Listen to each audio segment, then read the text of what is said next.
आज हम पढ़ेंगे क्लास 10th का बायोलॉजी का पहला चैप्टर का नाम है लाइफ प्रोसेस। लाइफ प्रोसेस जानने से पहले सबसे पहले हमें पता होना चाहिए कि लाइफ होता क्या है, लिविंग होता क्या है, व्हाट इज लिविंग। एक लेमैन की, एक आम इंसान की बात करेगा तो वो कहेगा कि जो मोमेंट कर रहा है वो लिविंग है, लेकिन मोमेंट तो एयर भी मूवमेंट कर रहा है, वाटर भी मूवमेंट कर रहा है। तो क्या हम वाटर को लिविंग कह सकता है, या एयर को लिविंग कह सकता है, या विंड को लिविंग कह सकता है, या क्लाउड्स को लिविंग कह सकते हैं? नहीं। बायोलॉजी के पॉइंट ऑफ व्यू से हम लिविंग किसे कहते हैं? सबसे पहला, इसके 4 पॉइंट्स हैं। सबसे पहला पॉइंट है लिविंग वो होता है मेड ऑफ सेल, जो सेल का बना होता है वो होता है लिविंग। दूसरा होता है सेल ग्रोथ, ग्रोथ होता है बढ़ना, लेकिन जब सेल बढ़ता है तो उसको कहते हैं हम लिविंग। तीसरा होता है सेल मेटाबॉलिज्म, सेल के अंदर जो रिएक्शन होते हैं उसको कहते हैं सेल मेटाबॉलिज्म। उसमें 2 किस्म के रिएक्शन होते हैं, एक होता है एनाबॉलिज्म, दूसरा होता है कैटाबॉलिज्म। एनाबॉलिज्म जब कोई चीज जुट जाता है उसे कहते हैं एनाबॉलिज्म, जब कोई चीज ब्रेक डाउन हो जाता है उसे कहते हैं कैटाबॉलिज्म। एनाबॉलिज्म में हम मिसाल के तौर पर ले सकते हैं फोटोसाइंथिस को। फोटोसाइंथिस जब कार्बन डाइऑक्साइड 6 कार्बन डाइऑक्साइड और 6 वाटर मिलते हैं तो एक मॉलिक्यूल ऑफ ग्लूकोज बनता है, वो होगा एनाबॉलिज्म।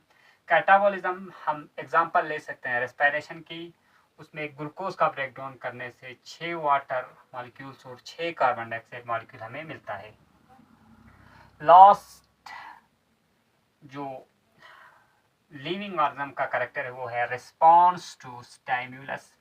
स्टिमुलस के रिस्पॉन्स करते हैं लिविंग। फॉर एग्जांपल जब हम किसी हार्ड ऑब्जेक्ट पर टच करते हैं तो हम वापस से वहां से हाथ हटा लेते हैं, ये हो गया रिस्पॉन्स टू स्टिमुलस।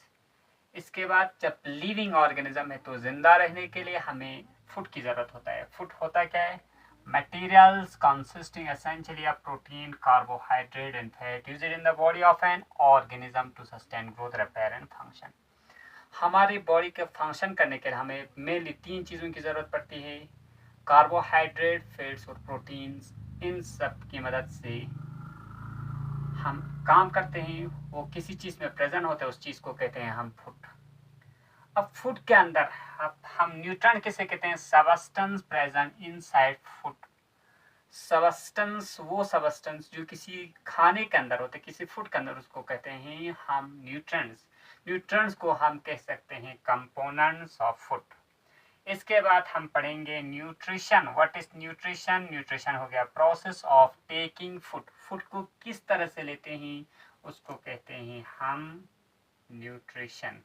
न्यूट्रिशन के मेनली 2 टाइप्स हैं, एक होता है ऑटोट्रोपिक न्यूट्रिशन, दूसरा होता है हीटरोट्रोपिक न्यूट्रिशन। ऑटोट्रोपिक न्यूट्रिशन होता है मेनली प्लांट्स और बैक्टीरिया में। जब प्लांट्स अपना ग़िज़ा खुद तैयार करते हैं उसको कहते हैं ऑटोट्रोपिक न्यूट्रिशन। उसके फर्दर टाइप्स हैं जैसे कि है फोटोऑटोट्रोपिक न्यूट्रिशन या कीमोऑटोट्रोपिक न्यूट्रिशन। दूसरा टाइप्स है, ये टाइप्स हम डिटेल में जब ऑटोट्रोपिक पढ़ेंगे तो उस वक्त पढ़ेंगे। हीटरोट्रोपिक न्यूट्रिशन होता है कि वो अपना ग़िज़ा खुद नहीं तैयार करता है, वो दूसरे पे अपने ग़िज़ा के लिए, अपने फूड के लिए डिपेंड होते हैं, उसे कहते हैं हीटरोट्रोपिक न्यूट्रिशन। हीटरोट्रोपिक न्यूट्रिशन के फर्दर बहुत सारे टाइप्स हैं जैसे कि symbiotic nutrition, holotropic nutrition, holozoic nutrition, अच्छा पैरासाइटिक न्यूट्रिशन। ये सारे टाइप्स हैं हमारे हीटरोट्रोपिक न्यूट्रिशन के।